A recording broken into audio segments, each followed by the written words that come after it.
Beach FM, locals talking to locals. A great pleasure to welcome to the program the Kapiti representative on the Greater Wellington Regional Council and chair of the Environment Committee that met yesterday. Penny Gaylor, good morning.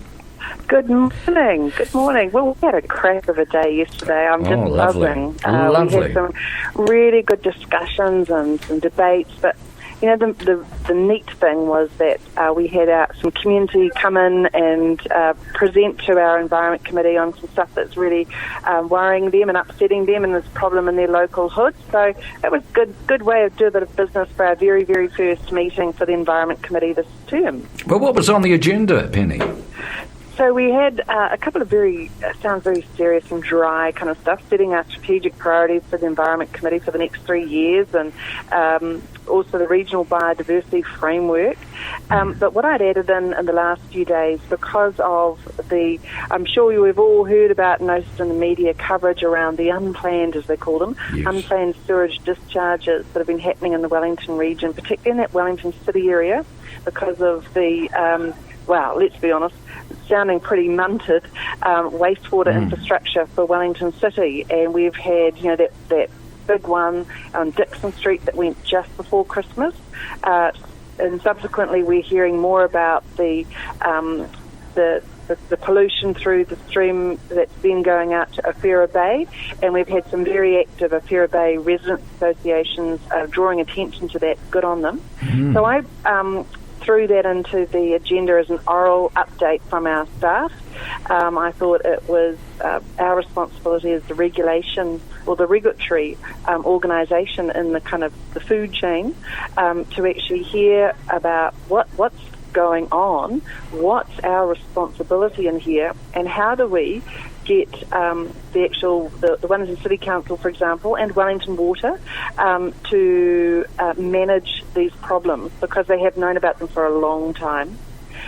We work in a model of kind of a partnership with them. Yes. At some point, that partnership approach then turns to, we're the regulatory organisation, what action can we take around, warnings, ultimately prosecution if nobody's listening to us, which we do from time to time.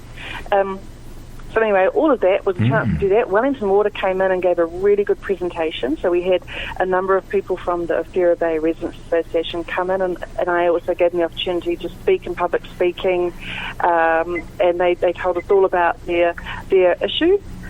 Really good stuff. Really good stuff. It's interesting, this particular... I'm sorry to interrupt, Penny, but I think it's quite interesting that what we have here, we're dealing with infrastructure that is getting very old. And I was just thinking this morning about absolutely positively Wellington, which was a bit of a desperate game at one stage to try and get everyone's pecker up when we thought that Wellington was static and dying. Well, we know it's not. We know it's expanding. It's going gangbusters. There's more and more people coming in. Yeah. The infrastructure is ageing. We have earthquakes which do affect, I imagine, that infrastructure. And here we have this perfect storm where now you are the regulator. You're saying this is not good enough, and you're dealing with another council that has got to somehow or other come up with the money to pony up to be able to pay for the repairs and, what's more, cope with the expansion. Yeah.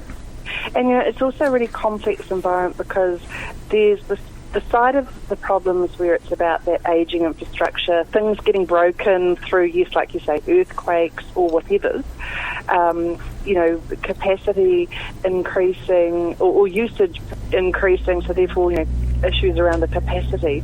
But another stuff that was really interesting to hear about yesterday from Wellington Water is what they're calling and explaining as the cross-contamination. So, for example, let's say what's happening. There are a couple of examples around this Awhira Bay that they've found, but there must be more, where people's wastewater, let's say, it's sewage. Stormwater. Sewage, right, okay. The dominating elements of it will be the sewage, just stuff out of your washing machine, yes, is somehow going into that stream, or the piping that then goes to the stream. So that's actually a different thing altogether. That can be fixed, but you just got to find out about it through monitoring, and then identify, where's the exact spot. And, you know, I, as a householder, I moved into a new place a couple of years back. Something like that happened to me, and the maps that KCDC had showed where everything was. It was all in the right place, and this strange thing was happening when they dug it up. Oh no, what had actually happened? Things were disconnected. So look, you know, those sort of things can happen, sure. And unless you get the monitoring because there's a problem in your stream, and then you'll track it back, but it can be a huge, expensive process. So also what's happening in Wellington, there's been some media coverage around some apartment building. I don't know how many examples they're going to uncover of this, but the one example where an apartment building that had been turned into apartments from some other previous use, the developer then did a bit of a, whether it was accidental, whether it was not accidental, was doing that where they actually put their outlets sneakily into some other piping. So stuff like that's also happening. So it's a really complex, it's not just one kind of problem we've got here. And then on top of all that, what we found out yesterday was really good Wellington Water explained to us. So what's happened is, you know how everything ends up at Mara Point in Wellington, and then they turn it into sludge like we do up here in Kapiti, and then we put it to landfill like we do in Kapiti. Over in Wellington, they pipe it to their landfill. There are 2 pipes. What are the odds that, yes, it happened over Christmas, the summer period, they have malfunctioned. Guess where? The worst possible place, in amongst a whole lot of concrete under a tunnel. Oh, my gosh. Oh, my gosh. Oh, my goodness. I love my job more than theirs. I mean, Indeed. How do you sort that out? Indeed. Yeah. So hence why right now there are essentially, I think it's like 1 million litres a day is now being trucked of that sludge to the landfill. So that's another thing for these residents. They've got all these trucks going past their households and through their community now while this matter is being sorted.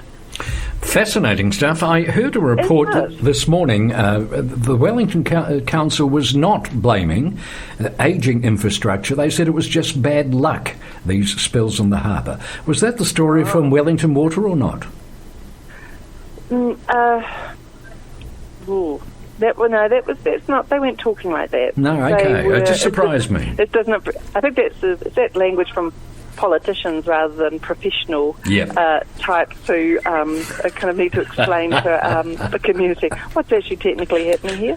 So, no, and I tell you what was really good yesterday is because, you know, all of this stuff is about, you know, we deal as a partner in a pretty complex environment. Yes. And we don't want to be all falling apart over this because the things that need to happen and will happen if we stay in the partnership approach. Indeed. So it was really good that our community came in yesterday. They spoke to us and shared with us what their issues are. They had some really, really good information about the levels of pollution and stuff like that. That they've been kind of pulling together themselves from what they're mining from our own existing information. Then they also heard and saw that we were actually where we were at on things.